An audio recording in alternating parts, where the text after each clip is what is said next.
Hi everyone, welcome back to the Geordie View. Been a while since I last did a video, but we've got some contract news to talk about. The first one is Dwight Gayle, and I think this is like the main one that I'm not very happy with. He has signed a new deal. Why? I mean, there's talks that he's going to be on lower wages, which might benefit us, but why would he accept a deal on lower wages at the same club? I mean, surely we'd be better off looking at promoting, the youth, likes of Stan Flaherty, the likes of Dylan Stevenson. But, yeah, not really news I wanted, but he has signed a new deal. The next one who has signed a new deal is Federico Fernandez. Now, the Chronicle, I'm very happy with this one, and was a bit of a surprise that I heard this. Now, he signed a 2-year deal, so that'll take him up to 2023, and then an extra year, 2024, so potentially we could have him until he is 35. You know what it is, for a player at this stage of his career, that is good going. I am just hoping that it's not like Fabrizio Colacini, because he probably stayed 2 more years longer than he should have. Like, he should have probably gone earlier. But it is good news. At least we've got Fernandez signed up. But I'm just hoping that it's not a case of he's sticking around. Say past his best, he's sticking around for longer than he should be. On to the next player. It's another centre back. It's Fabian Schar. Now, I'm going to assume this is 1 year, because the reports were he's going to get a 1 year's extension. There was like something in his contract, an option to extend it by a year, and it looks like we've taken up that option. I remember when he got the red card against Arsenal, I would have been gutted if that was his last moment in a Newcastle shirt. But then he obviously scored the penalty against Fulham, and he has got a year's deal, which I suppose I wouldn't have missed him if he left, but it's probably alright news, to be fair. Now you're looking at Fernandez, Schar. You're looking at Schar and Lejeune, both got a year left. Potentially, this could be like the final year for one of them, and then maybe we'll look to put Callum Watts into the first team. We'll have Callum Watts going out on loan to the Championship for this season, and then potentially give him his chance in the first team, because I do really rate the lad. On to the one which I am the most happy with. It's Jacob Murphy. It's a 6-year deal for the lad. He's been out on loan twice at Sheffield West Brom and then Sheffield Wednesday. He's come back stronger. I think really it was between him and Dan Balassa for the final squad space.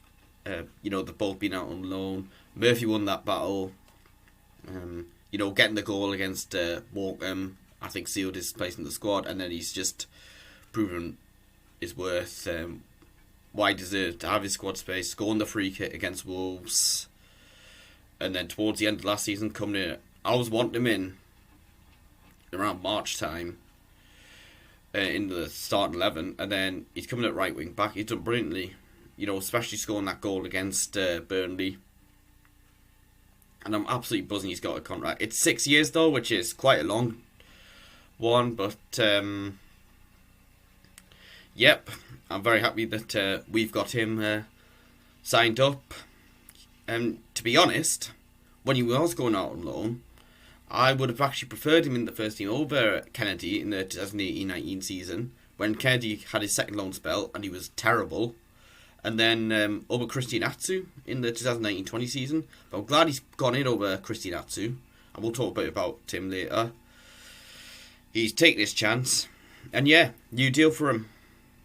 And the final one, it's a player whose contract wasn't expiring, It's Paul Dummett. I think he had a year left, but now he's got another year until 2023. So it's practically 2 more years left for him. We had this year's option for him, and he's taken it. We had 2019-20 season. He wasn't really at his best, and then the injury just ruined his season. The start of the season just gone. Wasn't helping him. I think it took him until December. I'll be honest, players like him, Ryan Fraser, could have done with, a proper pre-season. When, last summer, because of the COVID situation, had a quick, I think it was only, 7 weeks between the end of the last 2019-20 season and the start of last season. Whereas this time we're getting a proper pre-season. But Paul Dummett, I'm absolutely happy to see sign another year's extension, because he came into the first team. He is. I think he can be a good mentor for Jamal Lewis, because whilst we're signing for a lot of money, he is still in the game. Maybe Jamal Lewis could have done with having fans there from the start of the season. But I think with Paul Dummett, he's obviously, as I said, come in, performed very well, and left back, and then he's done well at centre back, especially getting a goal against Leicester towards the end of the season. And he signed a new deal. Now we'll talk about the 3 players that weren't mentioned in the club statement yesterday that were out of contract. First up, Andy Carroll wasn't mentioned. He hasn't been seen in training, so I am going to assume that he is gone, and thank goodness for that, because the lad is finished in the Premier League. I was hoping he'd get a proper pre-season to help him out, especially getting the goals against Crewe and Barnsley, and then being fit from the start. But yes, I was good to see him get a goal against Leicester City. Just a shame we couldn't be there to see it. Andy Carroll, but for me, Andy Carroll's not good enough. We need to, as I said, look at bringing the youth. Yoshinori Mutu's been seen in train, but I think get rid of him. Was it 1 goal in 26 games in La Liga with Iber, and they went down? I think Mutu also needs to move on. But I think Joe Linton is, for me, I'd have him ahead of Dwight Gayle and Andy Carroll in the side for all the slack we've given him. But because I think Joe Linton is better in a 2. On to the final 2 players, Christian Atsu and Henri Saivet. I think we knew they were going to be off. Saivet, I think we knew from the start of the season he was definitely going to be off. The 3 managers who don't seem to rate him. Steve McLaren didn't really play much. He did play a bit at the start, but we didn't see him after February in the 15-16 season. Rafa Benitez didn't rate him. Even in the Championship side, he couldn't get a game. He was sent out on loan. And obviously he's been trying to sell him, but with no luck. Steve Bruce is another one. Yes, he played him in pre-season, but he clearly doesn't rate him either. At the end of the day, he should potentially... Now, I understand, players will want money, playing for a club that will give you extra money, but at the same time, if it's not going well, surely you're going to want to have a look and think, I'm wasting my career, I need to, maybe to take a step down to a club that will give us the game time, and he just hasn't done that. He's just sitting around at Newcastle, not willing to move to another club, when he could have. I just think, what it is, he's wasted his career at the club. He's been on 40 grand a week as well.